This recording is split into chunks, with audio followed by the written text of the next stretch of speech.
Hello everybody and welcome to our module on ovarian cysts.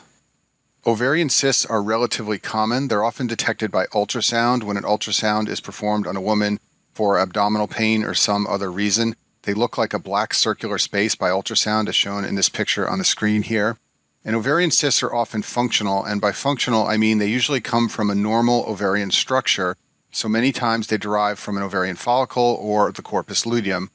By way of review, the follicles in the ovary go through a natural progression each menstrual cycle. So some follicles are recruited and mature, then ovulation occurs, and then the corpus luteum forms, which secretes progesterone.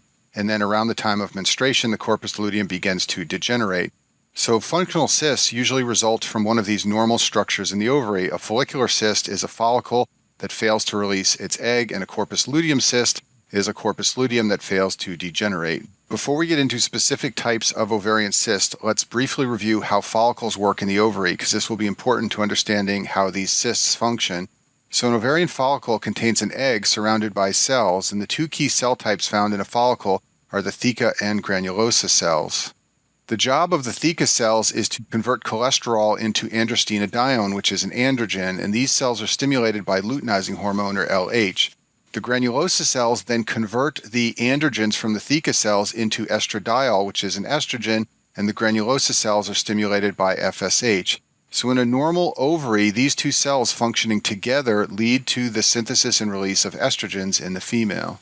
So now that we've briefly reviewed the normal functions of the ovary and the cells in the ovary, let's start talking about cysts. And first we'll talk about follicular cysts. These are a very common cause of an ovarian mass in young women. They derive from an ovarian follicle that develops in the first half of the menstrual cycle. Remember, in the first half of the menstrual cycle, estrogen drives maturation of follicles and they grow in size.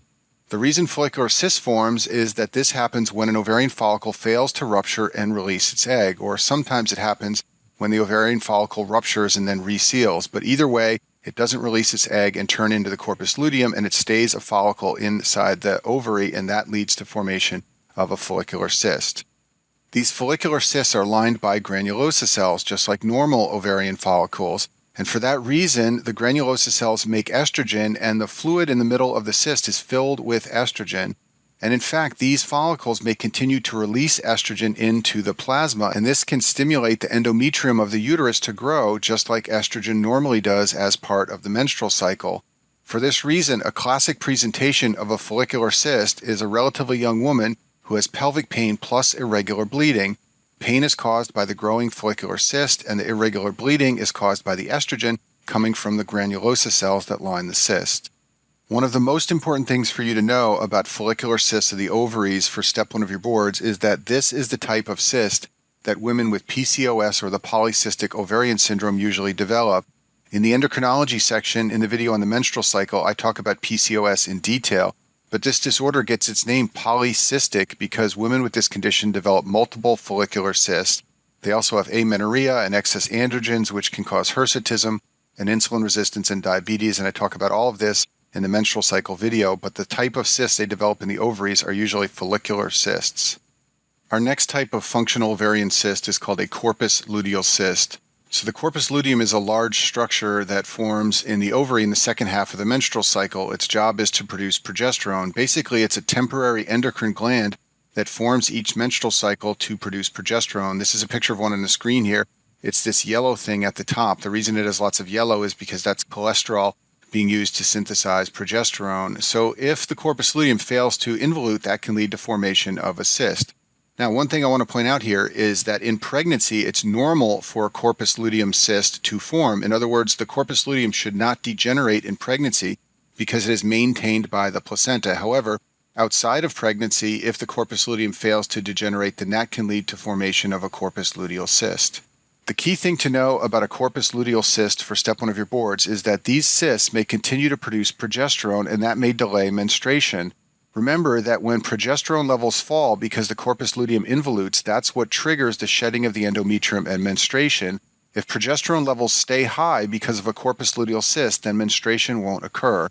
So the classic presentation of this type of cyst is pelvic pain, a missed menstrual period, and an adnexal mass, and this is all due to progesterone coming from the cyst.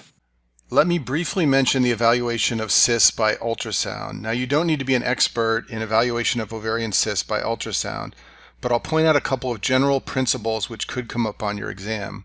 Follicular cysts are the most common type of ovarian cyst, and they tend to have a very thin wall and they have no vascularity, meaning if you use the Doppler technique of ultrasound to look for evidence of blood flow, you won't see significant blood flow in the wall of the follicular cyst. This is a picture of what one looks like on the screen here. It has a thin wall and it's filled with dark material. In contrast, corpus luteal cysts tend to have thicker walls, and if you use Doppler to look for evidence of blood flow, you will see blood flow in the periphery of the cyst.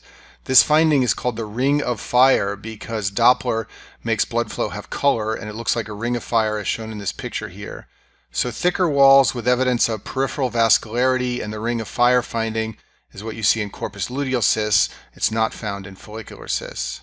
The last type of ovarian cyst I'll mention is called a theca lutein cyst. These cysts are usually bilateral multiple cysts, and they get their name because the theca cells inside the cyst look like they are luteinized, meaning that they develop hyperplasia, which is what happens to theca cells when they're stimulated by luteinizing hormone. There's also edema and fluid inside the cyst.